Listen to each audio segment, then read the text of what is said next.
कृष्ण कृष्ण हरे हरे, हरे कृष्णा हरे कृष्णा, कृष्ण कृष्णा हरे हरे, हरे राम हरे राम, राम राम हरे हरे, हरे राम हरे राम, राम राम हरे हरे, हरे कृष्णा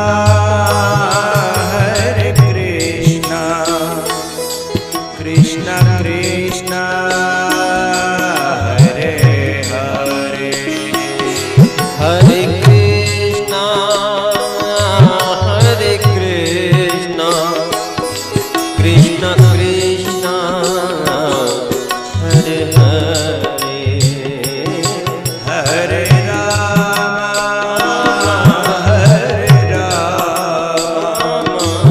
राम राम हरे हरे, हरे राम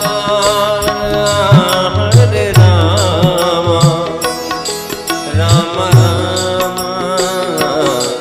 हरे हरे, हरे कृष्णा कृष्ण कृष्ण कृष्ण हरे हरे, हरे कृष्णा कृष्ण कृष्ण हरे हरे, हरे राम राम राम हरे हरे।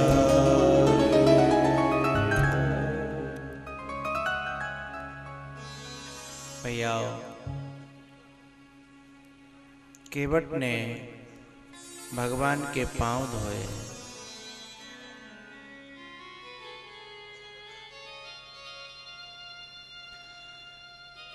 एक व्यक्ति ने सतयुग में पांव धोए हैं,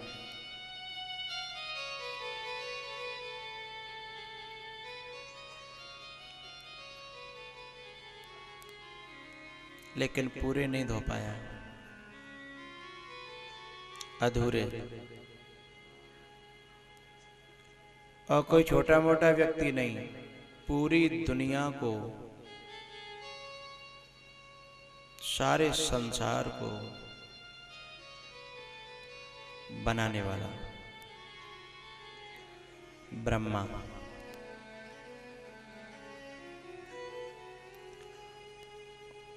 कहाँ ब्रह्मा और कहाँ ये केवट। उसे, इस केवट को दोनों पांव दोनों हाथ एक साथ मिल रहे हैं, लेकिन उस ब्रह्मा को दोनों पांव भी नहीं मिले। और यहां तक कि पूरा एक पांव पूरा भी नहीं मिला, एक पांव का अंगूठा धोने को मिला ब्रह्मा को। और वही अंगूठा जो रख लिया था धोकर के कमंडल में, उसे ही मांग करके भागीरथ भारत की धरती पर लेकर के आए। उसी पांव के धोवन का नाम है गंगा जी। जिसे विष्णुपदी, जाह्नवी, भागीरथी इन नामों से लोग जानते हैं। कहां ब्रह्मा और कहां केवट। ब्रह्मा के पास बहुत कुछ लगता है, केवट के पास कुछ नहीं दिखता। लेकिन जो केवट के पास है ना, वो ब्रह्मा के पास में भी नहीं है।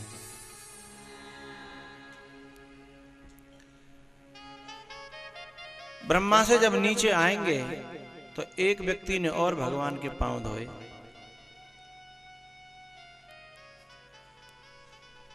इस धरती पर जितने ज्ञानी हैं उन सब का उस समय का सर्टिफिकेट देने वाला पूरी पृथ्वी का विरक्त शिरोमणि श्री सुखदेव जी महाराज भी जब प्रमाणित होना चाहते थे तो जनक के यहां गए। जनक कह देंगे कि हाँ ये वाकई साधु है, विरक्त है, तब माना जाएगा। जनक जी ने सुखदेव जी को प्रमाणित किया कि हाँ ये साधु है, विरक्त है। इस धरती पर सबको सर्टिफिकेट देने वाला इतना बड़ा विदेहराज ज्ञानी, दूसरा मौका चरण धोने का उसे मिला सीता जी की शादी में। लेकिन भगवान इतने संकुचित थे, इतने संकोच में थे कि पांव धुला तो रहे थे। वो जो शादी का जो रहता है एक मर्यादा, क्रियाक्रम, परंपरा, लेकिन भगवान इतना संकोच कर रहे थे कि ये मेरे पिता तुल्य हैं। केवट ने तो दोनों पांव, दोनों हाथ सिर पे रखा लिए, लेकिन जनक भी भगवान के हाथों को अपने सिर पर रखवा नहीं पाए, सिर्फ चरण धोकर के गुजारा कर लिया। लेकिन ये केवट, और पता है केवट की गरीबी और जनक की संपत्ति, समृद्धि, जनक का वैभव, केवट का कठौता काठ का, और जनक का तो हीरा, मोती, पन्ना, जवाहरातों से जड़ा हुआ एक पात्र। जनक के आसपास जब चरण धुल रहे हैं तो वेद पाठी, कर्मकांडी ब्राह्मण सस्वर पाठ कर रहे हैं। ओम स्वस्ति न इंद्रो वृधस्रवाः, सस्वर पाठ कर रहे हैं। केवट विचारो, सुन केवट के बैन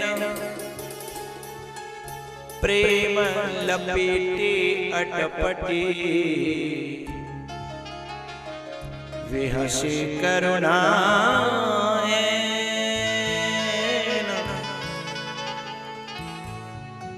चितय जानकी लगन तन।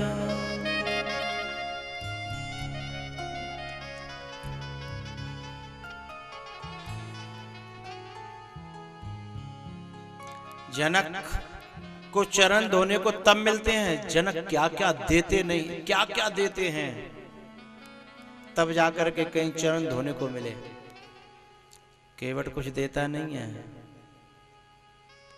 केवट तो उल्टा बोलो बोलो लेता है।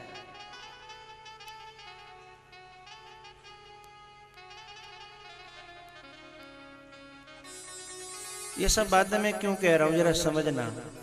एक शब्द कह चुका हूं मैं पहले, दुनिया में बहुत से लोग ऐसे दिखते हैं जिनके पास बहुत कुछ दिखता है लेकिन कुछ नहीं होता। लेकिन बहुत लोग ऐसे होते हैं जो दिखता तो कुछ नहीं है पर बहुत कुछ होता है। परमात्मा को और महात्माओं को जो जरूरत है वो बाहर जो दिखता है उसकी नहीं, अंदर जो पलता है उसकी जरूरत है। दुनिया वालों को बाहर जो दिखता है उसकी जरूरत है। अंतर है दोनों में।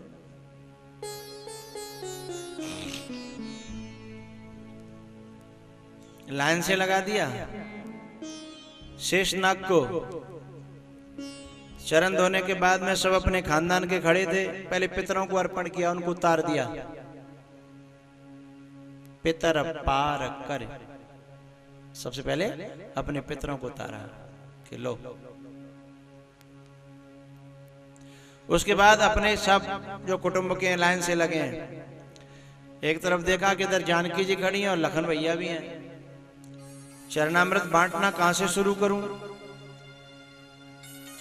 केवट को याद आ गई कि ये वे ही हैं। कौन? पहले जन्म में फुसकार मार मार के मेरे प्राण ही ले लिए थे, जिंदा छोड़ा ही नहीं था। जो भगवान के प्रेम में डूबे डूबे होते हैं ना, वे उनसे भी द्वेष नहीं करते जिन्होंने हमारी हत्या करी हो, उनसे भी द्वेष नहीं करते। प्रहलाद जी है ना, प्रहलाद जी, उनके गुरु थे शंडामर्क। और शंडामर्क ने हिरण्यकश्यपु के कहने पर प्रहलाद को मारने की कोशिश की, एक कृत्या छोड़ी। लेकिन पता है, वो कृत्या प्रहलाद का कुछ नहीं बिगाड़ पाई, उल्टे शंडामर्क को मार दिया।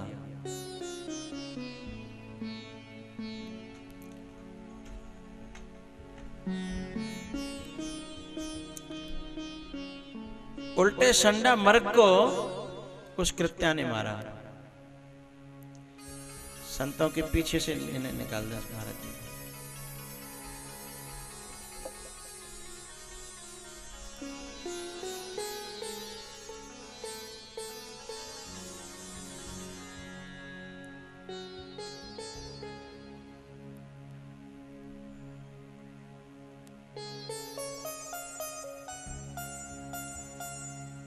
जो शंडामर्क थे ना,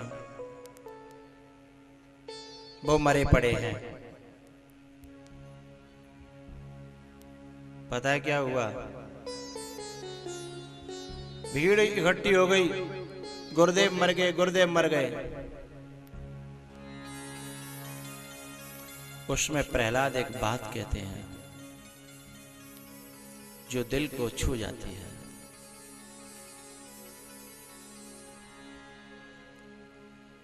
गुरुदेव ने प्रयास किया था प्रहलाद को मारने का और मर गए खुद। उसके बाद प्रहलाद क्या कहते हैं? हे भगवान, यदि इस धरती पर किसी के भी प्रति मेरे मन में लेश मात्र भी द्वेष और ईर्ष्या उत्पन्न नहीं हुई हो, इस धरती पर किसी के भी प्रति, जबकि प्रहलाद को मारने के कितने प्रयास किए जा रहे हैं, बहुत। उसके बाद प्रहलाद कह रहे हैं इस धरती पर हे भगवान, किसी के भी प्रति मेरे मन में द्वेष और ईर्ष्या उत्पन्न न हुई हो तो ये मेरे दोनों गुरुदेव जिंदा हो जाएं। और दोनों जिंदा हो गए साहब।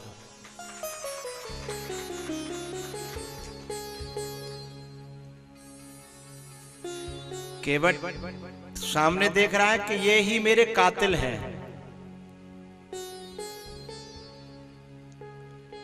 लेकिन ऐसी वृत्ति आना बड़ा मुश्किल है।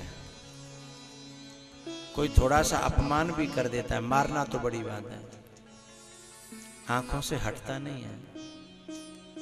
लेकिन जिनमें ये वृत्ति आ जाती है, फिर उन्हें स्वयं परमात्मा ढूंढता है, उनको भगवान स्वयं ढूंढता है।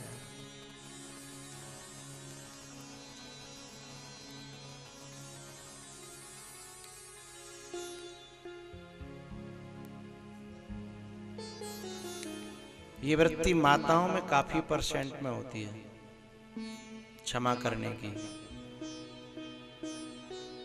मैया,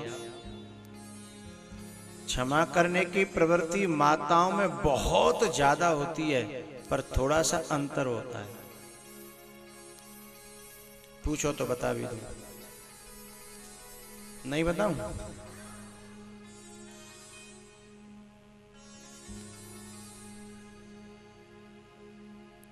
क्षमा करने की प्रवृत्ति माताओं में इतनी ज्यादा होती है,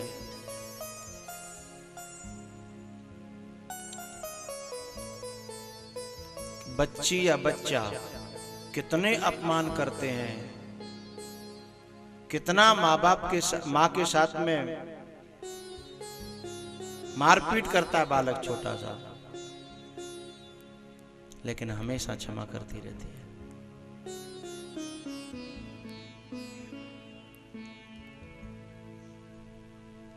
है ना? कितना भी उदम करे, परेशान करे, कितना भी उद्दंड हो, यहां तक कि डकैत ही क्यों न बन जाए, लेकिन फिर भी माँ उसे हमेशा क्षमा करती रहती है। और भीतर से कहेगी, मैं तो दुनिया ने बनाए दो पर हद हो रही हो, डकैत भी दुनिया ने बनाए दो, मैं को हद हो रही हो, मैं तो अब दिल को बहुत अच्छो पर दुनिया अच्छा रहना देते। कितना क्षमा भाव है, क्षमा की चरम सीमा है। दुनिया को सता रहा, अपने को भी सताता है, माँ को भी सताता है, फिर भी क्षमा करती रहती है।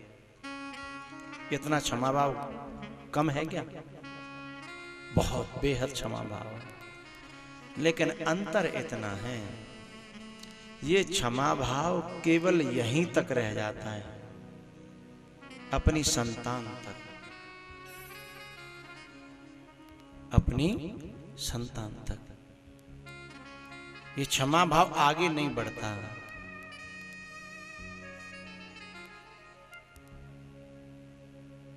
यदि ये क्षमा भाव आगे बढ़ जाए, विशाल हो जाए, तो जाने क्या कर दें ये माताएं। केवल बच्चे तक सीमित है। बहू कोई गलती कर दे, फिर देखो सास का रोल,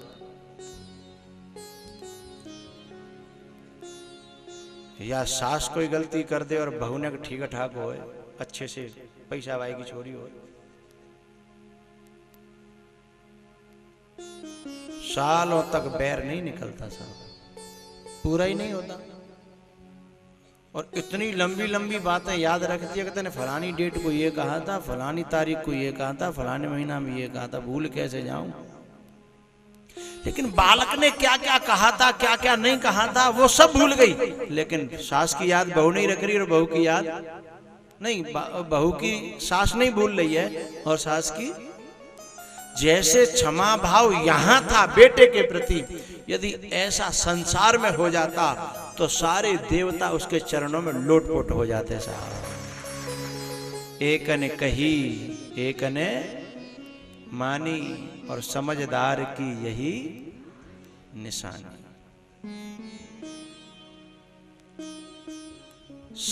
केवल अपने बेटे की सहन करती है, अपने आदमी की भी ज्यादा नहीं करती है।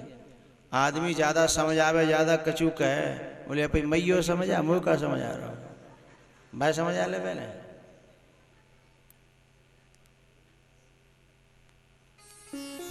कहीं जाने के लिए कही कि वहां चलना है, मेले में वहां जाना है, फिर वो समझाएगा कि देख ठीक नहीं है, ऐसा 50 बहाने आदमी लेगा, तो फिर कहीं तेरी बहन तो बहुत डोलती है और हमें शिक्षा दे रहा, बहनें समझ आ ले अपनी है। वहां एक शब्द सहन नहीं है, एक शब्द सहन नहीं है। जितनी सहन शक्ति अपने बेटे के प्रति थी, बाकी 10% भी आ जाए परिवार के प्रति, तो उस नारी के चरणों में परमात्मा, देवता, गंधर्व सब आकर के प्रणाम करेंगे साहब। अनुसुईया के किया था, इसीलिए तो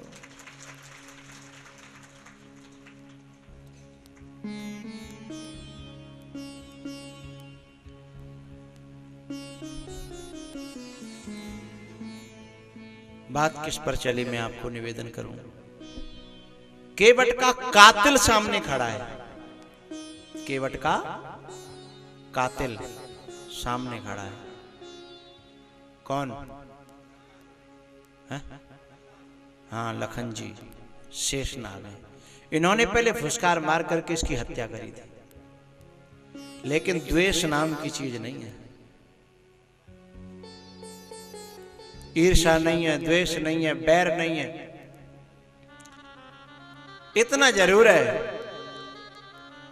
कि जब कठौता में चरणामृत लेकर के बांटने को तैयार हुए तो एक इशारा किया कि भगवान के चरणों का धोवन, ये चरणामृत जिनको चाहिए वे कृपया लाइन में आ जाएं। और लाइन से तो लगा दिया, लेकिन ईर्ष्या से नहीं, द्वेष से नहीं, प्रेम से। लखन जी ने देखा जानकी जी की ओर, केवट कुछ कह रहा है, क्या करें? जानकी जी बोली लेनो तो चलो, ना लेनो तो ठाड़े रहो। धीमे धीमे से दोनों जाके लग गए, बहुत सबते पीछे हैं।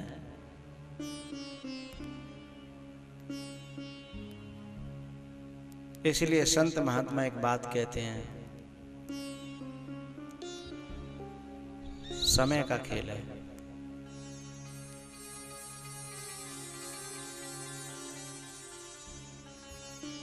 समय का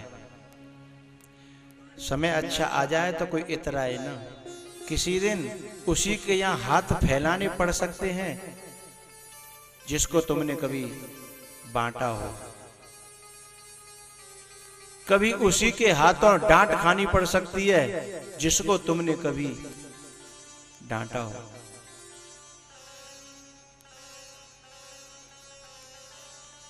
अर्जुन तेरो कहा बड़ो, समय बड़ो बलवान। एक दिन केवट लाइन में लगा था कि चरण छूने दो, चरण छूने दो, किसी ने टच तक नहीं करने दिया। आज केवट के घाट पर शेष और शक्ति दोनों लाइन में लगे हैं। और बीच कुछ में लगो तो ने कहा इज्जत बची जाती, बिल्कुल सबसे पीछे लगे हैं। काल घड़ी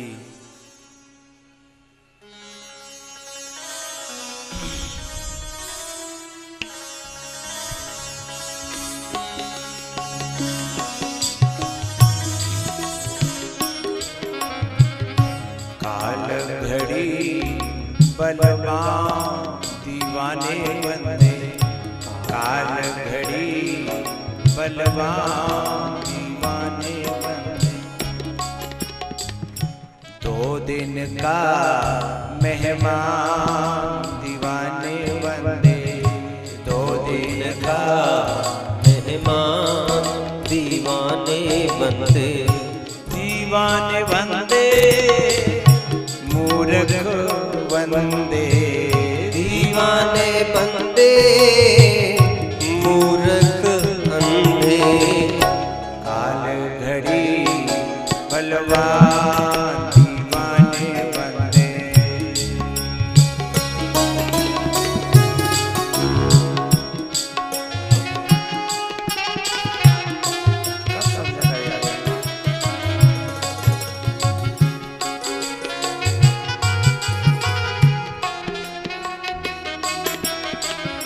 रावण और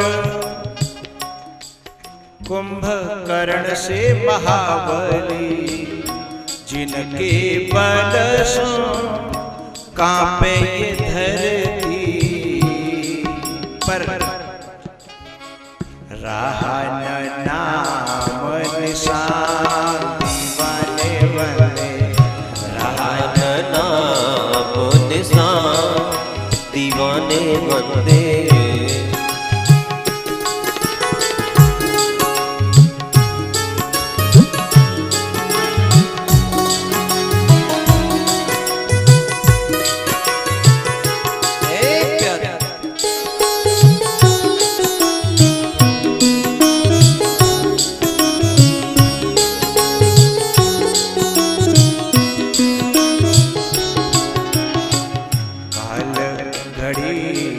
बलवान दीवाने बंदे, काल घड़ी बलवान दीवाने बंदे।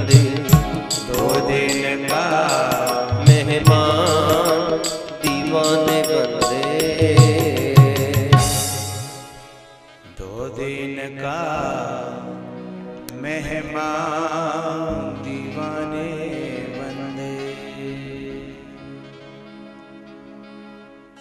चरणामृत बांट करके नाव में बिठाया और जैसे तैसे पार लगाया। उतरी ठाड़ भई सुरसरी नेता। उतरी ठाड़ भई सुरसरी रेता।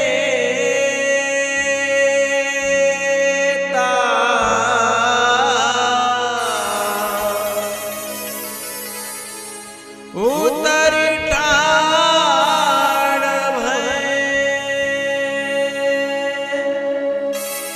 सुरसरी रेता।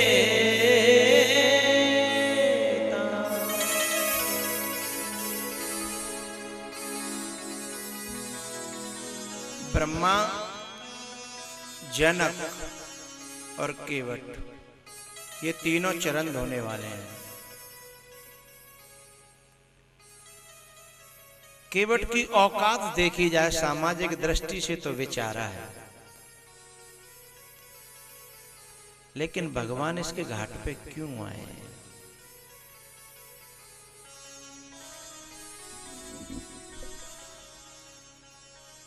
उसका एक कारण है।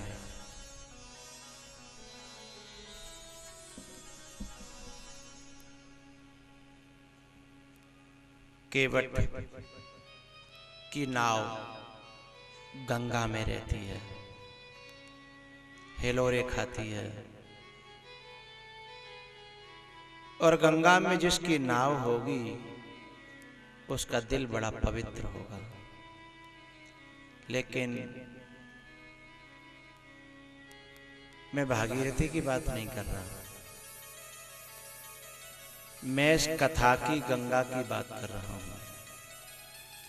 ये नाव है बुद्धि।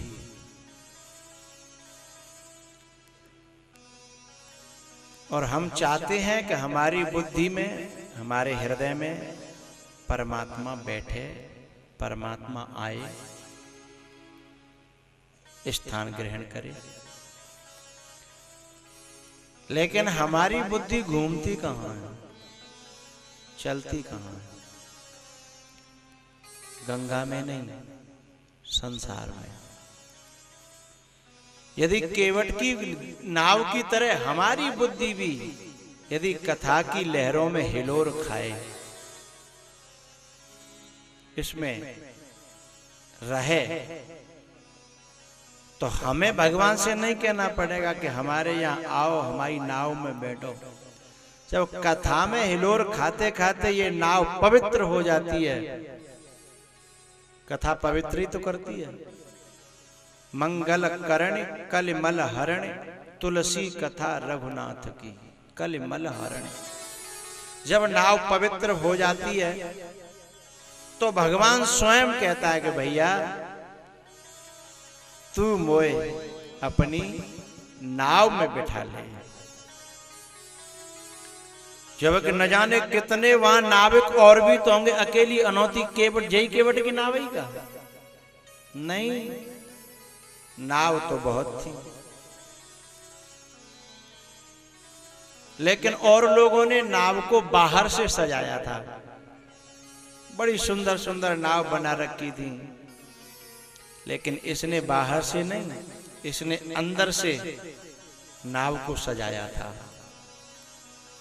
और परमात्मा बाहर का नहीं देखता, परमात्मा तो अंदर का देखता है।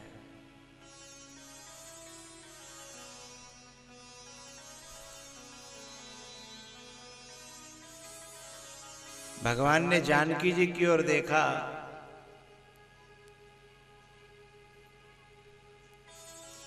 प्रभु ही सकोच एहि नहीं कछु दीना।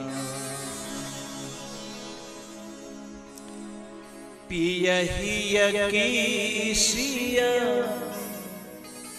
जानन हारी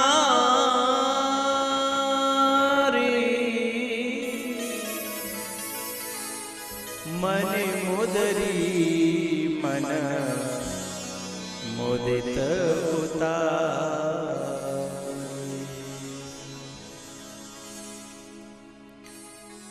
मुद्रिका को लेकर के भगवान जब केवट की ओर करने लगे तो केवट ने कान पकड़ लिए। भगवान ने ये क्या करते हो आप, ये क्या करते हो?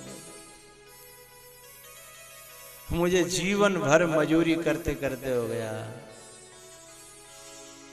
मैंने इस मजूरी को पाने के लिए आपको नाव में नहीं बिठाया। भगवान दुनिया को देखते हुए दुनिया की नजरों में तो लगता है कि आपने मुझे कुछ नहीं दिया, लेकिन मेरे दिल से पूछो। लोगों ने कहा बताओ। केवट कहता है आजो नाथ में काहन पा, आजो नाथ में काहन पावा,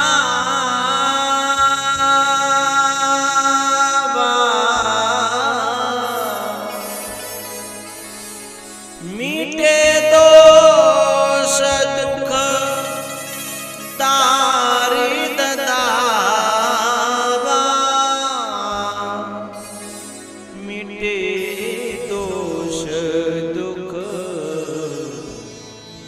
तारी दावा।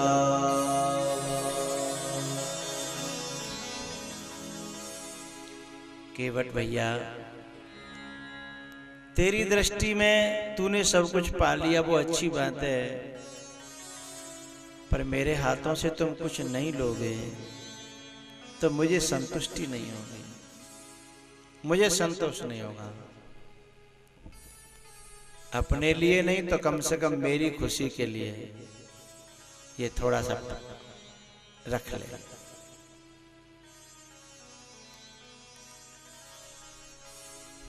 केवट ने कहा कि मैं नहीं लूं तो क्या दिक्कत हो जाएगी? बोले मैं अपने दिल में अपने आप को कोसता रहूंगा। अच्छा हाँ तो ठीक है लाओ।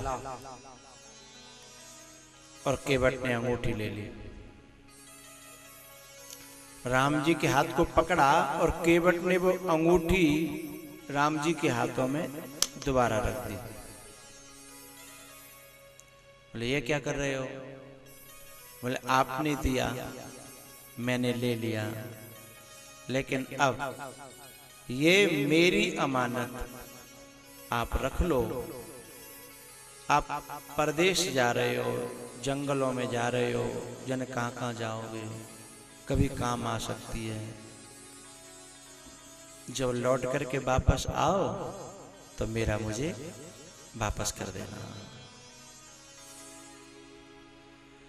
राम जी बोले जी आफत खूब लगी, अब जाई रखवाई और राव को। अपनी होती तो खोए खा जाती तो कोई दिक्कत नहीं, अपनी है।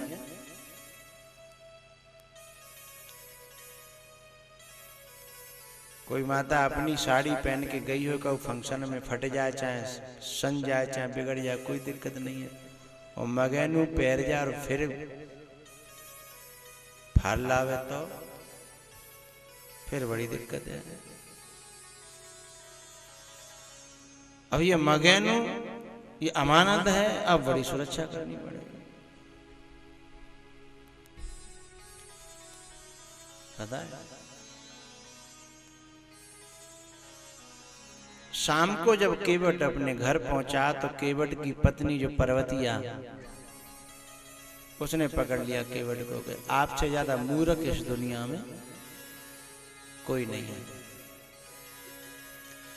अरे परमात्मा घाट पर आया, एक दुनिया का छोटा सा व्यक्ति कोई थोड़ा सा मशहूर हो जाए और वो अपने घाट पे अपने गांव के आसपास आवे तो लोग लोग कोई अमानत नहीं दे वो तो सिर्फ ऑटोग्राफ ले लेते हैं,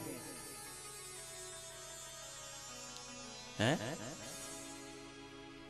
कुछ न दे रहा हो तो ऑटोग्राफी दे जाओ, अपने साइन कर जाओ, आपकी लिखी हुई ये हम अपने याद के लिए रखेंगे। और यहाँ दुनिया का मालिक घाट पर आया है, बड़ी प्रसन्नता से इतनी कीमती चीज, वो भी उनकी जानकी जी ने अपने हाथों से दी, फिर उनके हाथों में आई, उनके हाथों से फिर हमारे हाथों में घर में आ जाती, तो तुम पे काजूर पर रो। ऐसा मौका कोई गंवाने लायक है? अरे हमने कोई मांगी नहीं या कोई सौदा नहीं किया, अब कोई अपने आप दे तो वह भी नहीं ले पाए।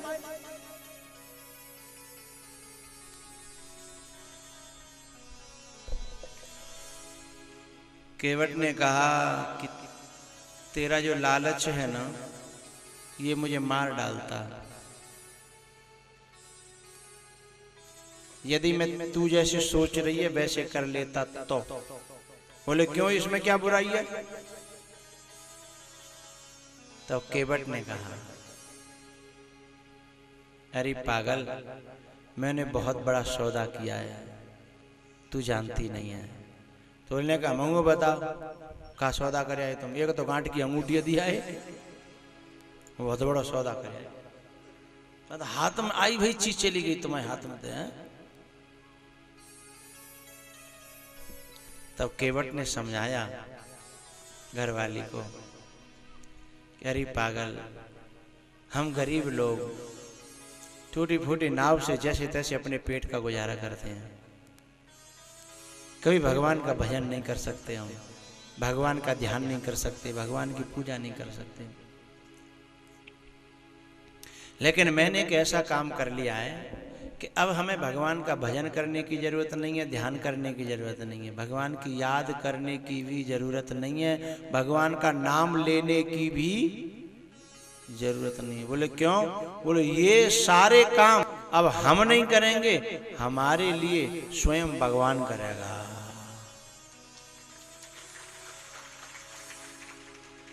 वो तो पागल सी देखते रहेगी, बोले भगवान हमारे लिए भगवान क्यों करेंगे? बोले यही तो तू नहीं जानती है। और सुन, मैंने जो चीज दी है ना, वो तो लौट के फिर वापस आनी है, आज नहीं तो कल वो तो वापस आनी ही है, और भगवान हमारा भजन करेगा वो अलग। बोले ऐसा कैसे होगा, ये तो बताओ। तब उसने कहा कि जब जब भगवान की निगाह अंगूठी पर जाएगी, उनको तुरंत याद आएगी कि मेरी ना, ये तो कौन की है? केवट की। याद आई, नाम भी लिया ना, याद भी आई, और बोलो बोलो नाम भी लिया। और जब जब नाम लिया, याद आई, तो फिर उसका ध्यान भी किया, उसका ध्यान भी किया,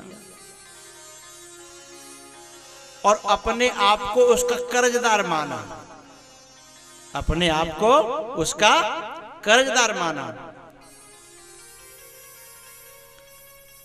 तब पर्वतिया बोली, मैं तो तुम्हें मूर्ख समझती, पर तुम तो बहुत ही होशियार नगर है। पर ये बताओ 14 वर्ष पीछे मिलेगी कि नहीं मिलेगी? बोले मिल जाएगी, मिल जाएगी बाद में, बस तू भी कहीं गई नहीं है, और भगवान भजन करेगा हमारा।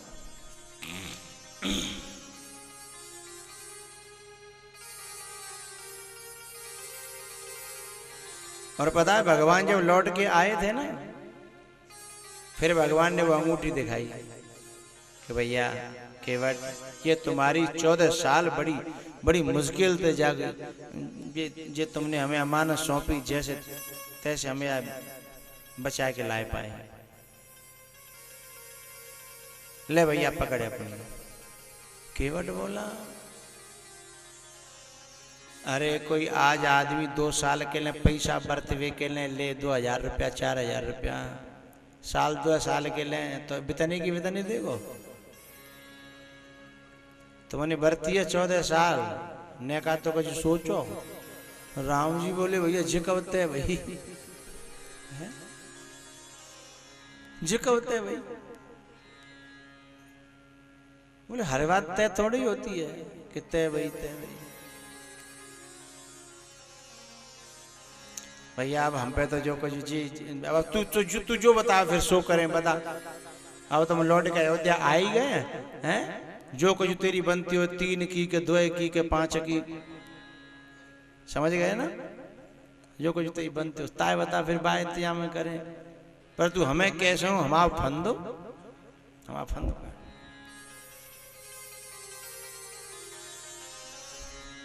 केवट बोला देखो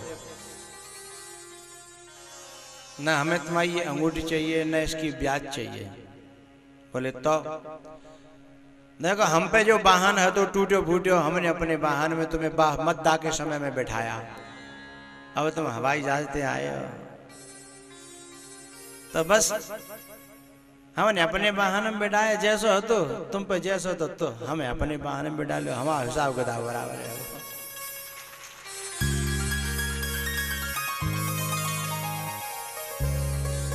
उस केवट को भगवान ने विमान में बैठाया है। कौन बैठते हैं भगवान के विमान में? जे नहीं न चाहिए कबहु कछु, तुम सन सहज सने, बसहु निरंतरता सुर, शोराउर निजगे।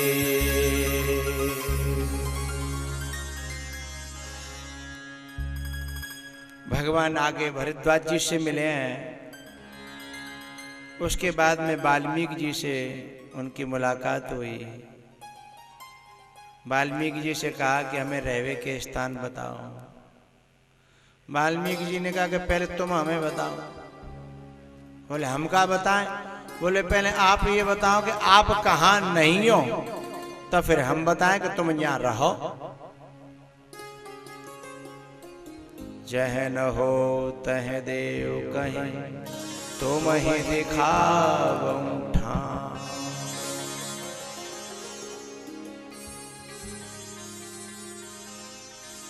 अब तो भगवान उल्टे फंस गए।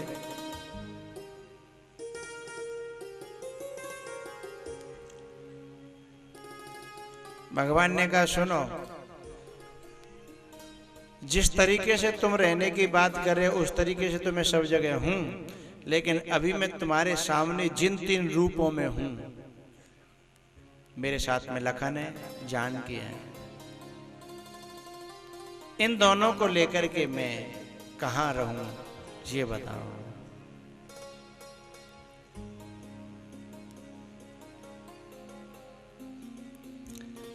वाल्मीकि जी ने पहले तो अध्यात्म के 14 स्थान बताए हैं,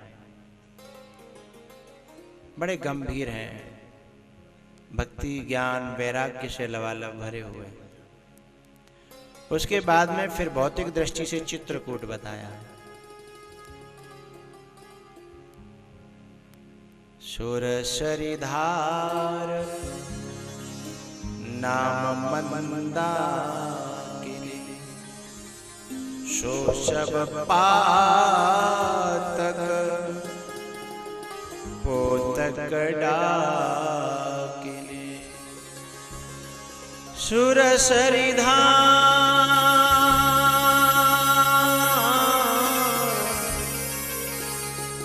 नाम मंदाकिनी,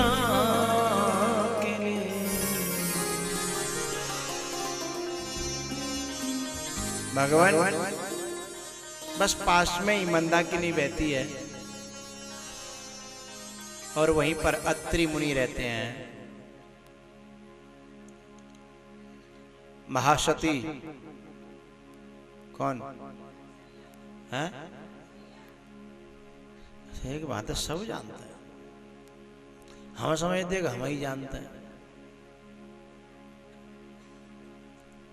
महासती अनुसुईया अत्रि विराजमान है और वहां चित्रकूट धाम है, हरा भरा वन है, आप निवास करो। अब हम सब लोग जो बैठे हैं यहाँ पर इस क्षेत्र के हैं। अब हम भगवान चित्रकूट में ढूंढे, पहले तो चित्रकूट जा ही नहीं पाएंगे, पैसा होने चाहिए, जाकर खुले मिल ही नहीं रहे हैं, बड़ी मुश्किल है। और चलो मिल भी जाए कहूँ थे लाइन में लगे लगे एक आध दिना में, 2-4 दिना में मिल भी जाए तो फिर टाइम निकालना बड़ा मुश्किल है। और फिर मां रहेंगे तो कैद ना रहेंगे, कब तक परे रहेंगे। तुम्हें एक ऐसा उपाय बताऊं, तुम पूछो तो कि यही चित्रकूट बन जाए और फिर हमें नहीं जाना पड़े, भगवान चल के स्वयं हमारे यहाँ आवे कि जी चित्रकूट है। पूछोगे तो बता भी दूंगा, नहीं तो मैं तो आगे बढ़ूंगा कागा।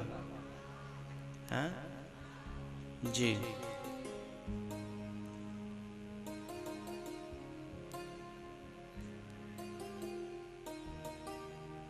तुलसी बाबा ने एक नया चित्रकूट बताया,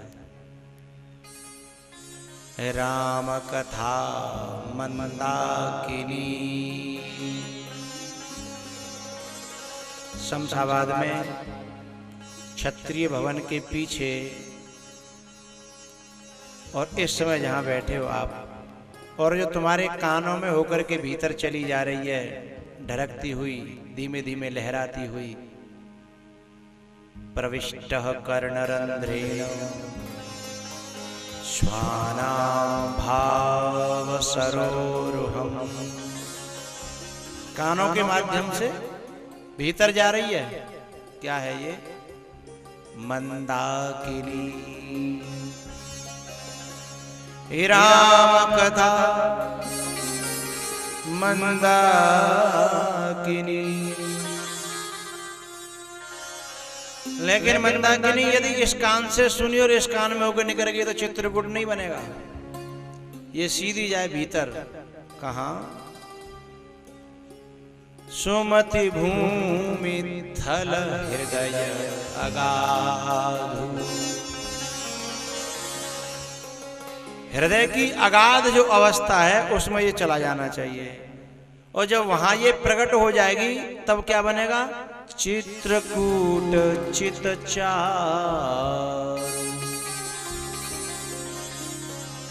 ही राम कथा मंदाकिनी चित्रकूट चितचार। तुलसी सुभग स्नेह वन।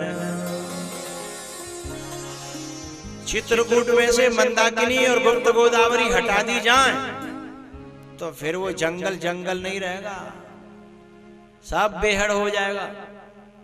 उसमें जो हरियाली है, जो पौधे हैं, सुंदर जो वन है, जो शोभा है, किसके कारण? मंदाकिनी के कारण। और वो जो वृक्ष है, जो हरियाली है, जो वन है, जो पता है वो सब हरे भरे, वे काय के पेड़ हैं? प्रेम के पेड़। अब जब हम कथा सुनते हैं तो हमारे हृदय में ये प्रेम का वन, प्रेम की हरियाली, ये प्रेम का एक बहुत सुहावना सा वन प्रदेश खड़ा हो जाता है। तुलसी सुबग स्नेह वन। और जब ये स्नेह का वन जब हरा भरा हो जाएगा तो फिर स्वयं परमात्मा जानकी और लखन को लेकर के स्वयं इसमें आ जाएगा निवास करने के लिए। राम कथा मंदाकिनी चित्रकूट चितचार। अब इस चित्रकूट को बनाने के लिए न बस में जानो, न घर छोड़नो, न टिकट लेनी, न परदेश जानो है। बस ये धारा, मंदाकिनी की धारा भीतर घुस जाए। भरहि निरंतर होहि न पूरे। भरहि निरंतर होहि न पूरे। तिनके ही तुम कहु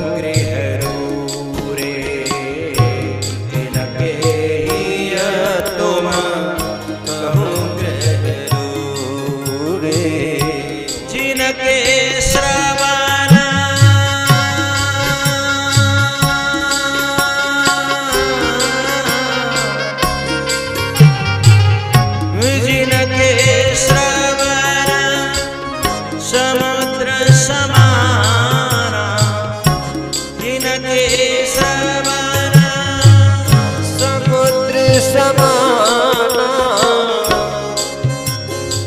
कैसे हैं जिनके श्रवण जो कभी भरते ही नहीं है। अब ये कथा सुनने आए जिन्हें ये कितनी बार कथा सुन ली होगी लेकिन भर ही नहीं रहे। क्यों? पुनि पुनि कीर्तन सुने सुनाए, पुनि पुनि कीर्तन सुने सुनाए। जिया की प्यास बुझती न बुझाए, जिया की प्यास बुझत न बुझाए। सुमति क्षुधा बढ़त नित नई, सुमत क्षुधा बढ़त नित नई। विषय आस दुर्बलता गई, विषय आस दुर्बलता गई। जीवन मुक्त महामुनि जीव, जीवन मुक्त महामुनि जीव। हरि गुण सुनहि निरंतर देव, हरि गुण सुनहि निरंतर देव। पुनि पुनि कीर्तन सुने सुनाए, पुनि पुनि कीर्तन सुने सुनाए। जिया की प्यास बुझती न बुझाए, जिया की प्यास बुझती न बुझाए। भरहि निरंतर होहि न पूरे, तिनके हिय तुम कहूँ गृह रूरे, तिनके हिय तुम कहूँ गृह रूरे। चित्रकूट का कितना सुंदर सस्ता उपाय बताया गोस्वामी जी ने।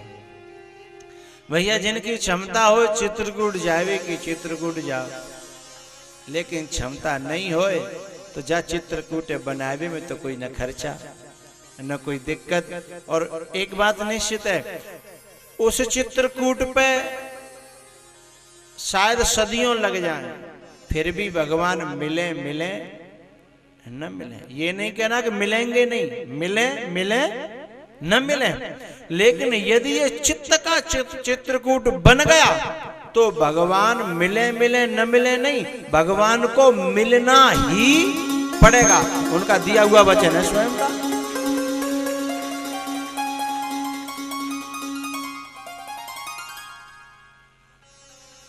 जिनके श्रवण समुद्र समान,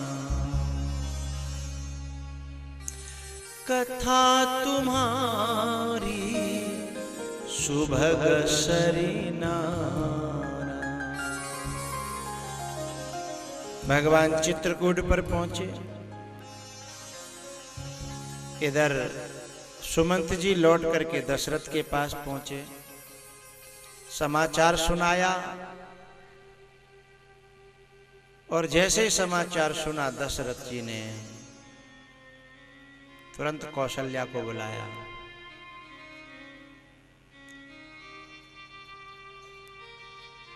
कौशल्या, कौशल्या कहाँ है? कौशल्या। दशरथ जी चारों तरफ कौशल्या को ढूंढ रहे थे।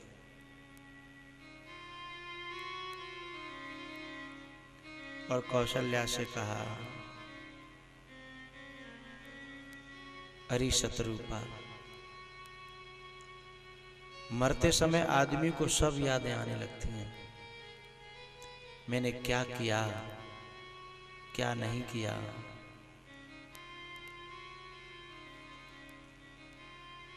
कौशल्या, अब मेरा अंतिम समय आ गया, लेकिन एक बात कह रहा हूं, मैं तो जा रहा हूं, पर भरत का ध्यान रखना। शायद ही कोई अयोध्या में हो जो भरत के प्रेम को समझा हो, लेकिन मैं तेरे से कह रहा हूं, और जो कुछ होगा सो होता रहेगा, लेकिन भरत को बचा लेना। उसकी संभावना कम है जिंदा रहने की,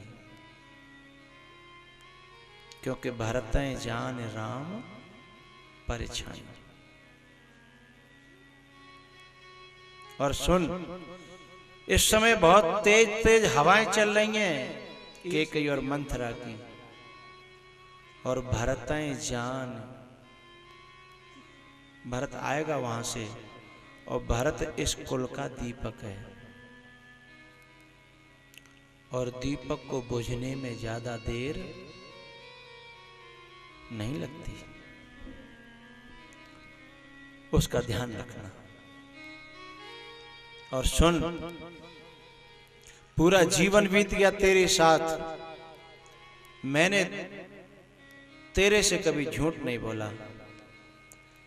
जो बात मैं बता नहीं सकता था वो मैंने हेर फेर के बताई नहीं, झूठ नहीं कहा, लेकिन उस बात को छुपा के ही रखा मैंने। ऐसी बात क्यों कर रहे हो भगवान? अंतिम घड़ी आ गई है कौशल्या, अब मुझे विदा कर दो। लेकिन एक बात मेरे मन में आ रही है कि चलते चलते बता जाऊं। बताओ, जवानी में मुझसे एक अपराध बना था,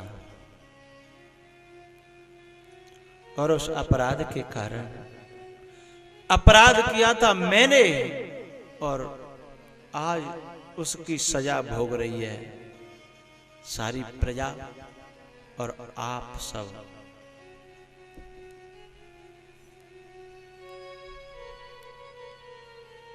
और करे अपराध को और पाव फल भोग। अपराध तो मैंने किया था, मेरे हाथों हुआ था, लेकिन ये सजा सबको क्यों? कौशल्या,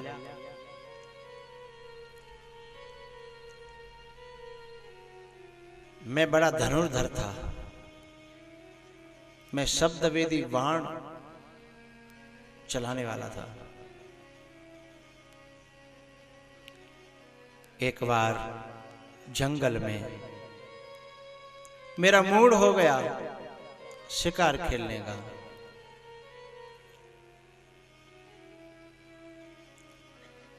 अचानक क्या हुआ, एक सरोवर के किनारे से आवाज आई, और उस आवाज पर मैंने अपना बाण छोड़ दिया।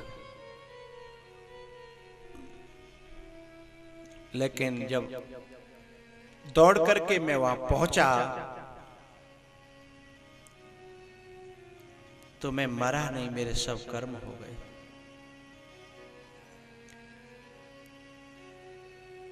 मेरा स्वयं का भांजा और मेरे ही बाण के द्वारा घायल पड़ा था। कौशल्या,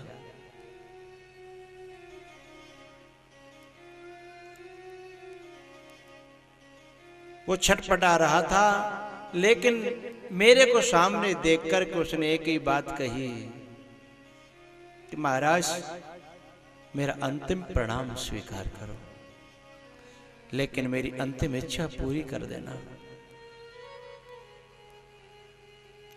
ये पानी का कलश ले जाना, और मेरे अंधे माता पिता मेरा इंतजार कर रहे होंगे। और सुनो, पहले अपनी वाणी मत सुना देना उन्हें, नहीं तो पानी पिएंगे नहीं। पहले उन्हें पानी पिला देना, उसके बाद बोलना। वैसे तो मेरे माता पिता मेरे पैरों की चाल को भी समझते हैं, मेरे पैरों की आहट से जान लेते हैं, लेकिन फिर भी कोशिश करना। कौशल्या, मेरे हाथों के, मेरे ही हाथों में, मेरी आंखों के सामने एक निर्दोष की हत्या हो गई। मैं पानी का कलश लेकर के जा रहा था, लेकिन मेरे पांव आगे बढ़ नहीं रहे थे। मेरी सारी वीरता धरी की धरी रह गई। मैं अपनी वीरता पर ही स्वयं घृणा कर रहा था।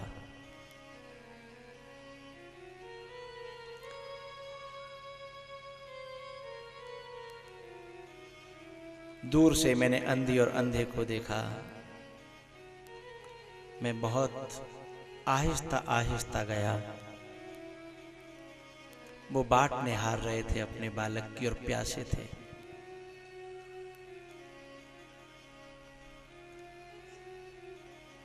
मैंने जाकर के पानी का कलश उनके हाथों में रखने की कोशिश की, लेकिन उन्होंने कलश अलग हटा दिया और कहा कि तुम बोलते क्यों नहीं हो सरवन? कौशल्या, मैं बोला नहीं। मुझे पता था कि मैं बोल जाऊंगा तो ये पानी नहीं पिएंगे।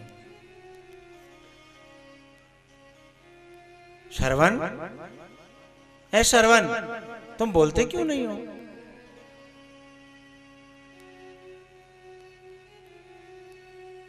कब तक न बोलता मैं? कौशल्या, उन्होंने तो प्रश्नों की झड़ी लगा दी और शर्त रख दी कि जब तक तू बोलेगा नहीं हम पानी पिएंगे नहीं।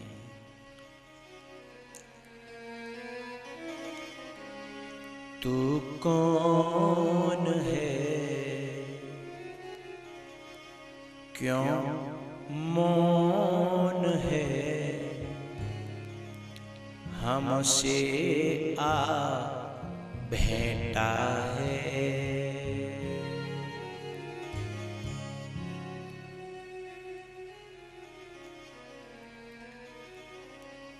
तू कौन है, क्यों मौन है, हमसे आ भेंटा है। मुख से दे आवाज,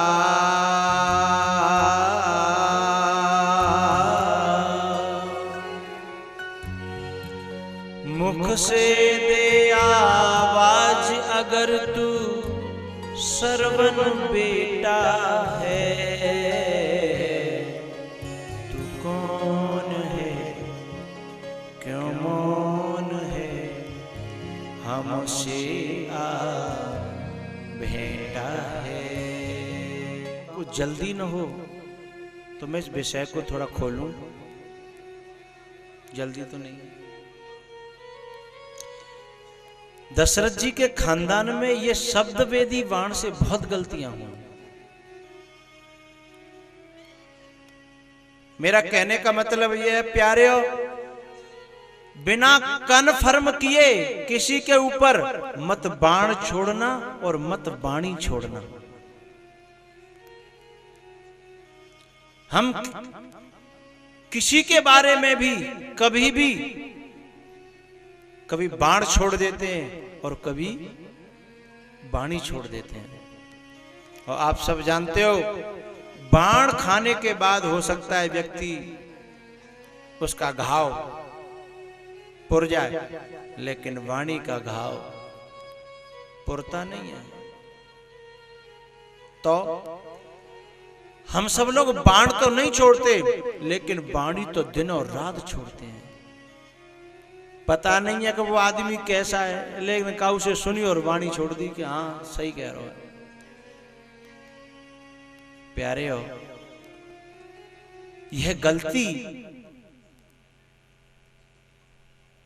दशरथ जी ने की। बाण छोड़ा था कुछ और समझकर और निकला कुछ और यह गलती राम से भी हुई। यह गलती राम से भी हुई। पता है आपको कब?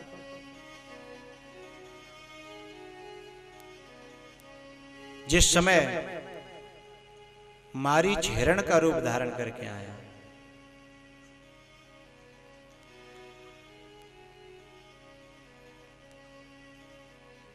धोखा हुआ।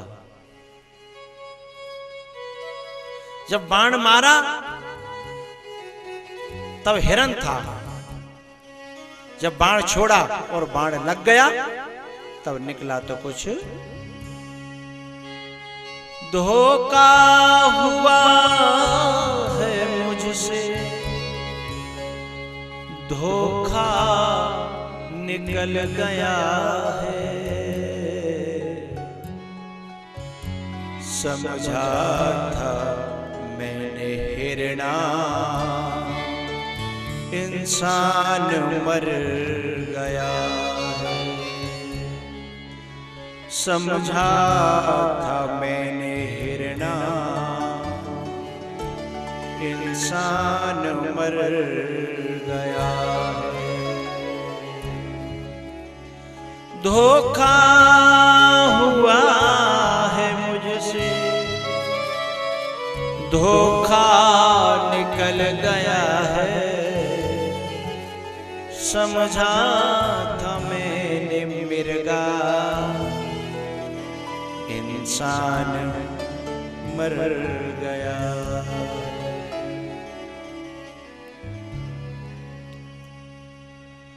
एक बार लखन के हाथों से भी कोई मरा और एक बार भरत के हाथों से भी कोई मरा। किसी के हाथों से मरने के बाद थोड़े बच गए, किसी के हाथों से मरने के बाद बचे नहीं। अंतर इतना। सारे रहस्यों को तो मैं फिर कभी खोलूंगा, इसमें से एक जरूर खोलता हूं। भरत के बाण से भी एक बार धोखा हुआ।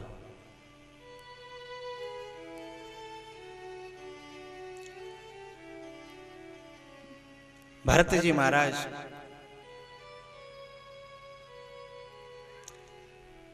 चौदह वर्ष की जो वनवास की अवधि थी, उसमें न दिन में सोए और न रात में सोए।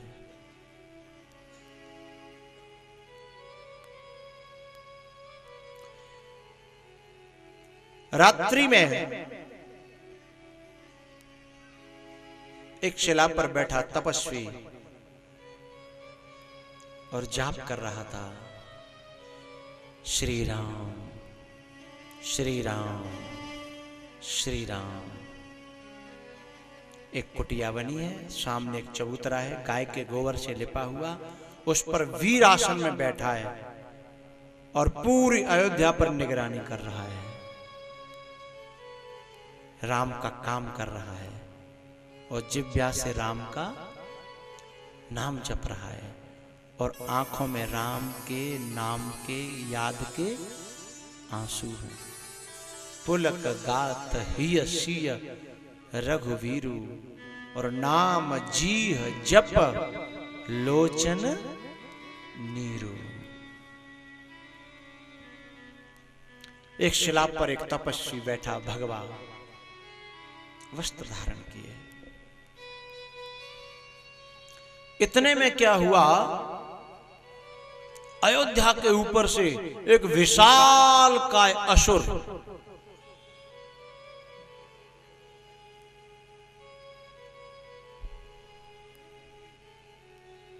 जाते हुए दिखा और भरत जी ने इस आशंका से कि ये असुर कहीं अयोध्या के ऊपर गिर पड़ा तो मेरे राम की अयोध्या, मेरे राम के भक्त, मेरे राम के सेवक समाप्त न हो जाएं, बिना फर का बाण छोड़ दिया।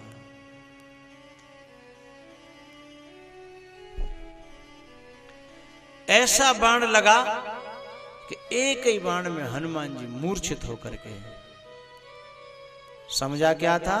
निश्चर मन अनुमान। समझा क्या? निश्चर। और थे कौन? हनुमान जी। ऊपर से जब गिरे, हे राम हे राम हे राम हे राम हे राम, और इधर नीचे वाला भी जप रहा था श्री राम श्री राम श्री राम।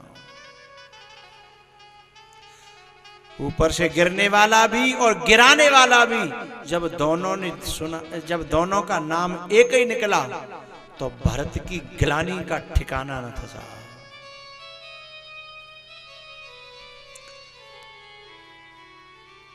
बिलख पड़े भरत के, कभी भी मेरे हाथों से हे विधाता तूने कोई अच्छा काम नहीं कराया।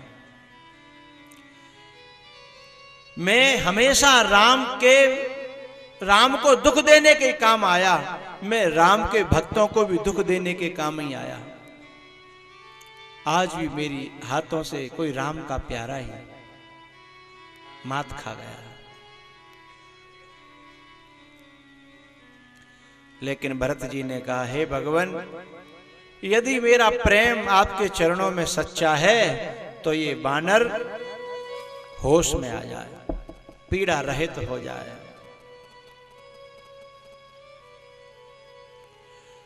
जैसे ही भरत जी ने ऐसा कहा तो हनुमान जी की आंखें खुल गईं, और आंखें खुली, जैसे सामने देखा तो एकदम बोले, अरे भगवान आप यहाँ कैसे? लखन कहाँ है? बानर कहाँ है? और आप कहाँ आ गए? ये लंका कहाँ है? ये रणांगण? हनुमान जी बोल रहे हैं। भरत ने कहा, हे कपिराज, मैं राम नहीं हूं। क्योंकि राम और भरत दोनों एक जैसे लगते थे। भरत राम ही की अनुहारी। लखन को कहां छोड़े आए आप? और आप यहाँ और मैं कहां पे हूं? ये सब कहां क्या आप ये सब इस प्रकार की बात करने लगे हनुमान जी। लेकिन भरत ने जहां परिचय दिया है ना, वहां अपना गजब का परिचय है साहब।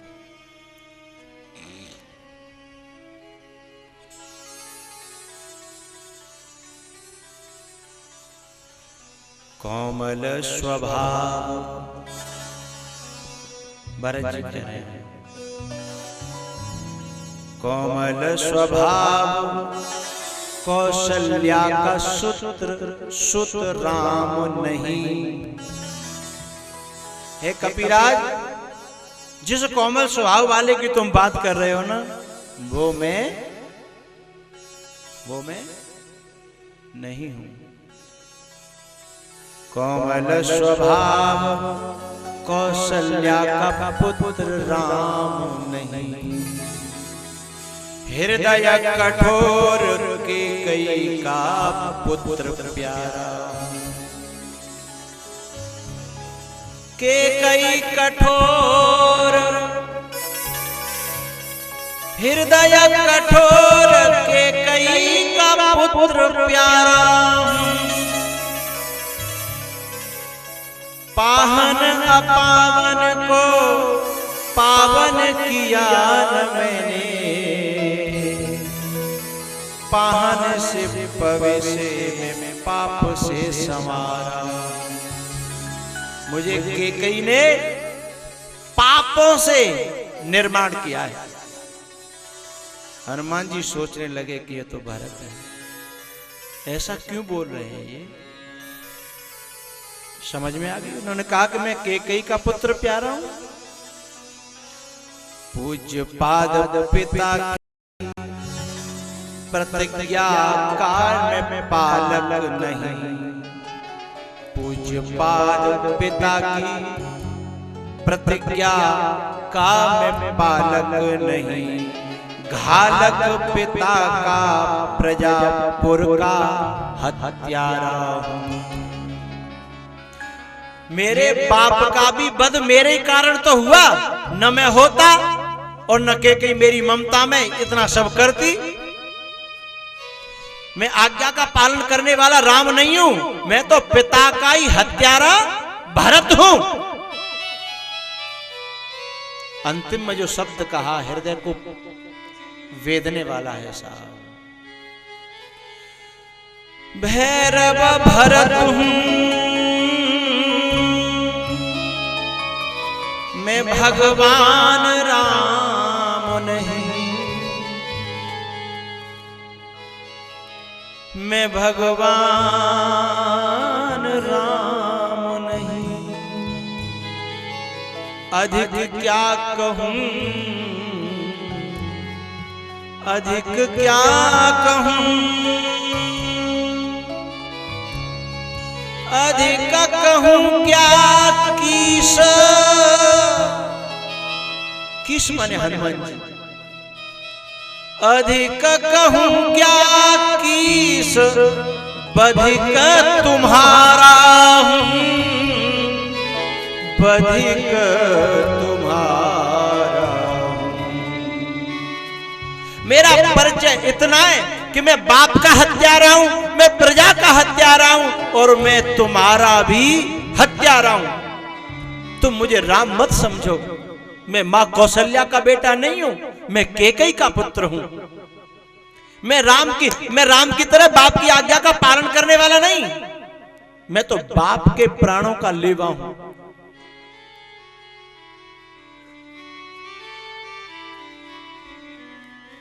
भरत से धोखा हुआ यहां, दशरथ से धोखा हुआ वहां, राम से धोखा हुआ वहां,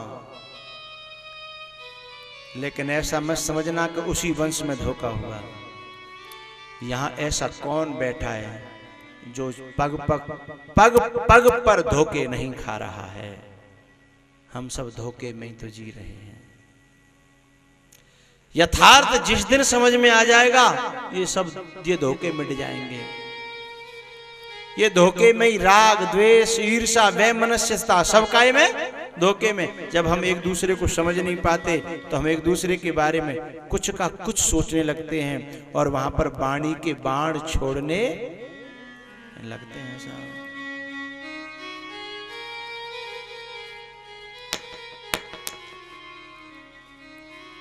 दशरथ जी अपनी कौशल्या से कह रहे हैं, कौशल्या मैंने पानी देने की बहुत कोशिश की लेकिन अंधा अंधी ने पानी पिया नहीं। एक ही बात पर डट गए, मुख से दे आवाज,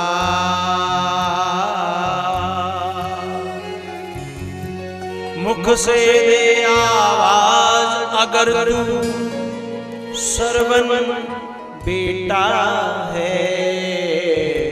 तू कौन है क्यों मौन है हमसे आ भेंटा है।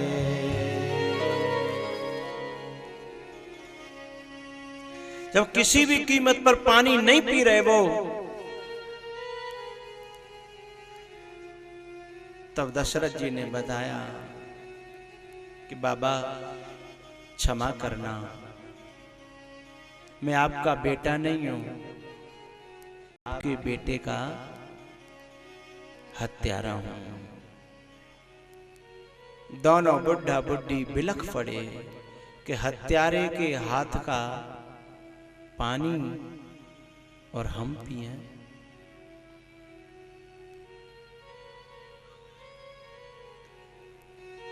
सुन के सरवन का मरण फाट गई मानो धरन, दुनिया उजड़ हो गई, करते हैं दोनों रुदन, बेटा के गम में करते हैं प्राणों का त्याग।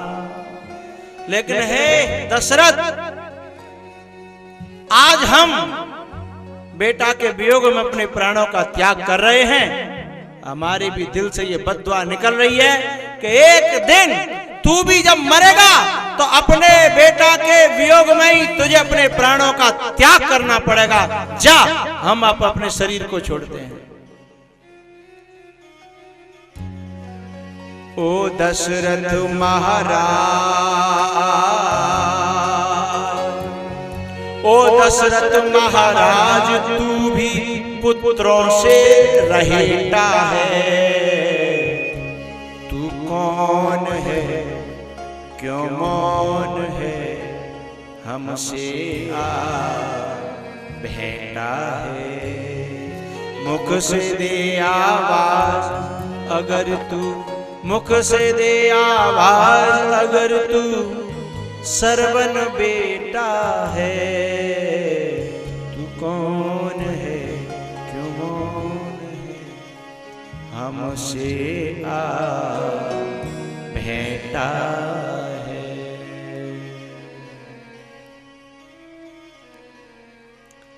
शमशाबाद क्षेत्र में आप सभी श्रोता इतने भाव से और इतनी शांति से कथा सुनते हो, आप सबको बहुत बहुत धन्यवाद, बहुत बहुत साधुवाद। और मैं कितना भी लेट करूं, आप चिढ़ते नहीं हो। आपकी श्रद्धा को और आपके भाव को मैं बहुत प्रणाम करता हूं। भगवान आपको खूब इस मार्ग में विकास दे, समृद्धि दे, शुभकामना करता हूं। बोलो शंकर भगवान की, हनुमान जी महाराज की। ऐसी हालत हो गई मोरी सांवरिया के प्यार में। खड़े हो जाओ। हालत हो गई मोरी सांवरिया के प्यार में। तेरे नाम की ओढ़ी चुनरिया मैं तो नाचूं बीच बाजार में। ऐसी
हनुमान जी महाराज की। हर हर महादेव। जय जय श्री राधे।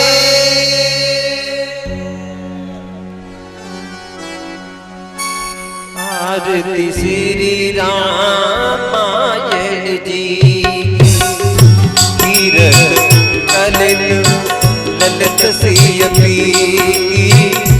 आरती श्री रामायण जी कीरत कलित ललित सियपी। कवत ब्रह्मा दिग मुनि नारद वाल्मीक ज्ञान विशारद सुख सनकाद शेष और सारद। वरन पवन सुत कीरति की। आरती श्री रामायण जी।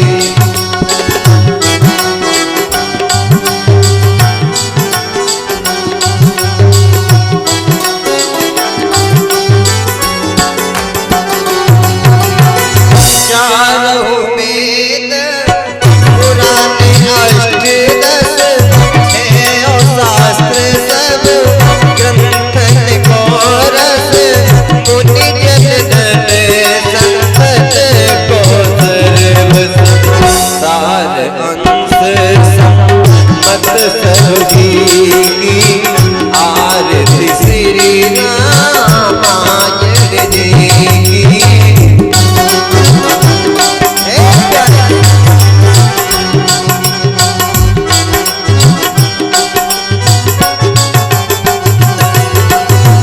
गावत संतत शंभु भवानी। अरभट संबद मुनि ज्ञानी। व्यास नाद कवि तरज बखानी। कागव सुंद करण के ही। आरती श्री रामायण जी की।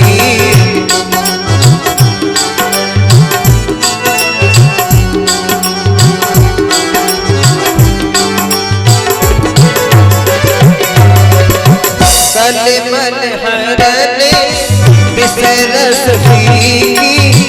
सुभग श्रृंगार मुक्ति जुगती की।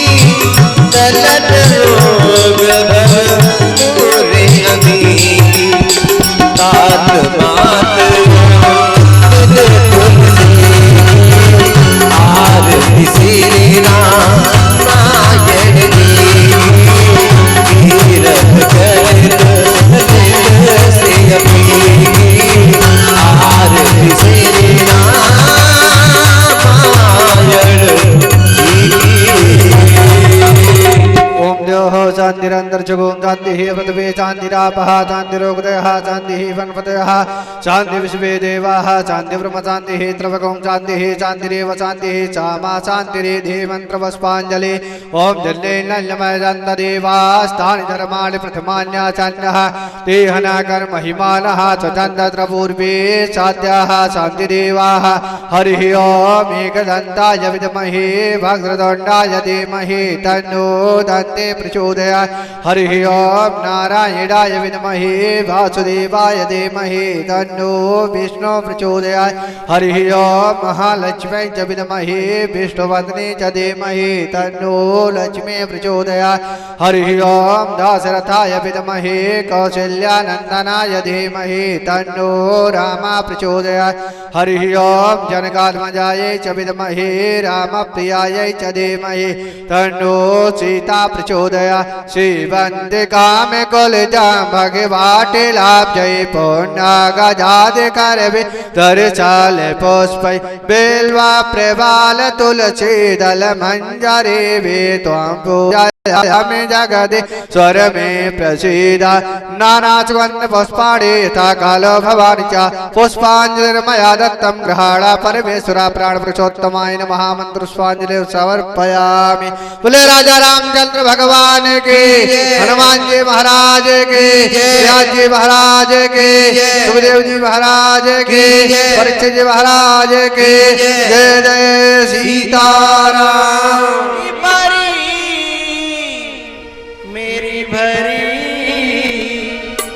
मेरी भरी बटट